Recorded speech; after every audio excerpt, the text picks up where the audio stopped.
Hello everyone, আপনারা সবাই কেমন আছেন? আজকে আমি একটা পার্টস দেখাবো বাজাজ ডিসকভার 100 এর DTSI। এটা হচ্ছে 5 গিয়ারের 2009 থেকে 12 মডেলের। এটা সিলিন্ডার ব্লক উইথ পিস্টন।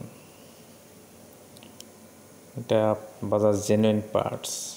আপনারা বাংলাদেশে যদি কেউ কোথাও থেকে নিতে চান তাহলে যোগাযোগ করবেন। এটা সিলিন্ডার ব্লক উইথ পিস্টন একসাথে। আপনারা কেউ যদি নিতে আগ্রহী হন তাহলে কমেন্ট বক্সে যোগাযোগ করবেন। ওকে, ধন্যবাদ।